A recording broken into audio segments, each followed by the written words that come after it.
नमस्कार दोस्तों, स्वागत है आपका मेरे इस यूट्यूब चैनल हम लोग में। और इससे पहले कि मैं आगे बढ़ूं, आपसे रिक्वेस्ट है कि आप मेरा चैनल सब्सक्राइब कर दीजिए, और यदि आपने सब्सक्राइब कर दिया तो बेल आइकन अवश्य दबा दीजिए।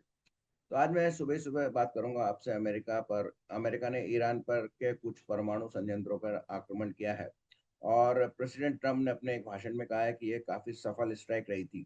इस तरह से जो अमेरिकन प्रेसिडेंट ने जो उनकी जो इमेज बनती जा रही है उसको बिल्कुल साकार किया। उन्होंने कुछ दिन पहले किया कि एक दो दिन पहले ही कहा था कि एक हफ्ते तक अमेरिका ईरान पर कुछ अटैक नहीं करेगा। तो फिर उन्होंने अपने आप पे पलटी मारते हुए उन्होंने ईरान पर अटैक कर दिया। तो ये एक कंफर्म करता है कि वो एक स्टेबल माइंड के आदमी है, या फिर उनको अनप्रेडिक्टेबल नेगेटिव रोल में। अगर अनप्रेडिक्टेबल आप हैं तो जैसे नरेंद्र मोदी अनप्रेडिक्टेबल हैं, क्योंकि उनके बारे में कुछ नहीं कहा जा सकता कि वो अगला एक्शन क्या लेंगे, और वो उनको खुद ही मालूम होता है कि वो एक्शन क्या लेंगे।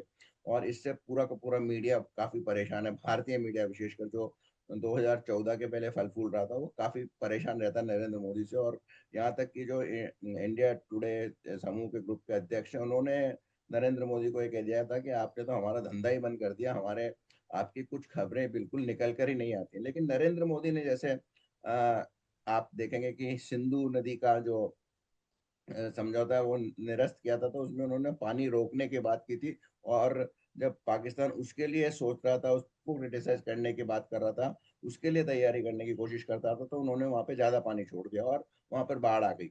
ऐसा ही उन्होंने जो 7 से 8 तारीख की रात को बीच में जो अटैक हुआ था, उसके अगले दिन देश में मॉक ड्रिल कराने की, सिविल डिफेंस की मॉक ड्रिल कराने की कोशिश की थी। तो वो एक पॉजिटिव होता है। और ट्रम्प का अनस्टेबल माइंड ही कहा जा सकता है इसको, इससे और कुछ नहीं। और वो अभी भी नरेंद्र मोदी से बात होने के बाद भी वो ये कह रहे हैं कि उन्होंने फोर्स किया पाकिस्तान और भारत को युद्ध विराम के लिए। खैर, तो मुझे खैर इस पे जो है कि S-15 से क्या कुछ कुछ जो न्यूमेरिकल और अल्फाबेट न्यूमेरिकल, अल्फा न्यूमेरिकल जो कुछ गणित होंगे, इसकी तो आपको बताएंगे बताएंगे बहुत सारे विशेषज्ञ भारत के कूद पड़े। ये एक्चुअली यूट्यूबर्स और मीडिया पर कुछ पूर्व राजनयिकों और सेना अधिकारियों के लिए एक तरह से ये ऑपरेशन सिंदूर और ईरान इराक का युद्ध, सॉरी, अमेरिका इसराइल ईरान का युद्ध और हमास इसराइल का युद्ध, उधर रूस और यूक्रेन का युद्ध, ये उनके लिए एक तरह से वरदान साबित हुआ है। मतलब सैकड़ों की संख्या में पूर्व राजनयिक, पूर्व सैन्य अधिकारियों को काम मिल गया है। काम ही नहीं मिल गया, एक अर्निंग का सोर्स मिल गया है। मतलब घंटे घंटे भर तक के यूट्यूब के उनके जो वो आते हैं, तो उनके लिए इट्स अ बून बेसिकली। मतलब क्या कहें आपको, आप यूट्यूब पे देख ही रहे होंगे, और बहुत सारे हैं। मतलब ऐसे मैं तो एक बहुत छुटपुई हूँ, और मैं ये सब जानता भी नहीं हूँ।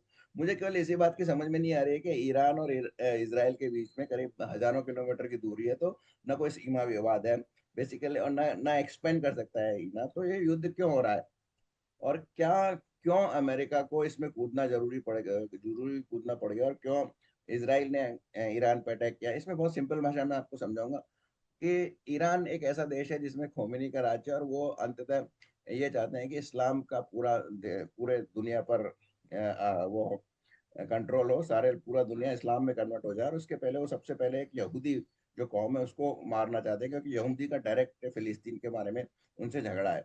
तो इसलिए इसराइल ने, उनको मालूम था कि अगर ईरान परमाणु बम बना रहा था, और इसराइल को मालूम था कि अगर उनके परमाणु बम बन गए तो वो सीधा सीधा इसराइल पे अटैक करेगा। और इसराइल, अगर परमाणु अटैक होता तो इसराइल बहुत छोटा सा देश है, 60 65 70 लाख उनकी पॉपुलेशन है, तो उसको खत्म, पूरे यहूदियों को खत्म किया जा सकता था। तो उससे बचने के लिए उन्होंने पहले स्ट्राइक अटैक की पहले किया। मतलब उन्होंने नरेंद्र मोदी की तरह ये नहीं कहा कि वो अगर गोली मारेंगे तो हम गोला मारेंगे, या फिर हम उनका मुंह तोड़ जवाब देंगे। तो जवाब वाली बात का नेतन्याहू की डिक्शनरी में नहीं है। उन्होंने तो और होना भी नहीं चाहिए एक्चुअली। उसको शत्रुबोध बहुत अच्छा है, और कुछ पत्रकार शत्रुबोध वर्ड का भी बहुत अच्छा इस्तेमाल कर रहे हैं। तो शत्रुबोध है उनको, और उन्होंने उसको प्रेम करने के लिए अटैक किया। और अमेरिका की मजबूरी है कि वो इसराइल का साथ दे, क्योंकि वो भी ईरान के खिलाफ है। और यहूदियों का एक बहुत बड़ा वर्ग है अमेरिका में जो वहाँ के इलेक्ट्रोल प्रोसेस को इफेक्ट करता है। तो मुझे इसलिए समझ में आ रहा है कि ये इस वजह से और ये होना बहुत जरूरी है, अदरवाइज दुनिया में बहुत बड़ा संकट पैदा कर देता है इसराइल और ईरान। तो एक तो ये बात है, और दूसरा तो चुप बैठने वाला ये है नहीं। और अमेरिका को तो कोई युद्ध जरूर इसलिए चाहिए क्योंकि उसको तो अपने हथियार बेचने होते हैं। तो इतनी सिंपल सी बात है।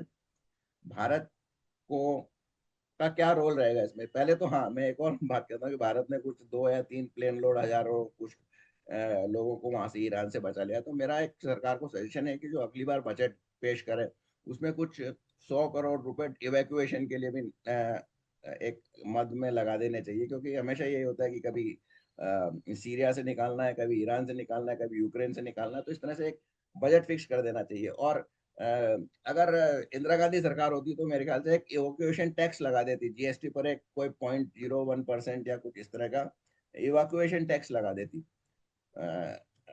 नरेंद्र मोदी को भी कुछ तो उनसे सीखना चाहिए। एक्चुअली इंदिरा गांधी ने बहुत अच्छा काम किया था ये। तो खैर मजाक की बात है ये। पर ईरान के लिए अमेरिका का युद्ध बहुत जरूरी था। अदरवाइज वो इस्लामिक जो फंडामेंटलिस्ट हैं उनको बहुत ज्यादा उनसे उनको सिर उठाने का मौका मिलता। तो सबसे बड़ी बात यह है कि नाक का फन कुचल देना चाहिए उसको उठने के पहले। तो उस तरह का कुछ रहा होगा, मुझे एग्जैक्टली मालूम नहीं है, मेरा अनुमान है। तो इस छोटे से वीडियो में बस इतना ही। आपका क्या ख्याल है? आप क्या मानते हैं क्यों ईरान और इसराइल के बीच में युद्ध हो रहा है? अगर आपको कुछ आइडिया है तो जरूर मुझे इसका इन्फॉर्म करें। बाकी तो ज्ञान तो आपको बहुत सारे यूट्यूबर्स देते ही रहेंगे, और जिसमें जैसे मैंने कहा कि पूर्व राजनयिक और पूर्व सेना अधिकारी शामिल हैं।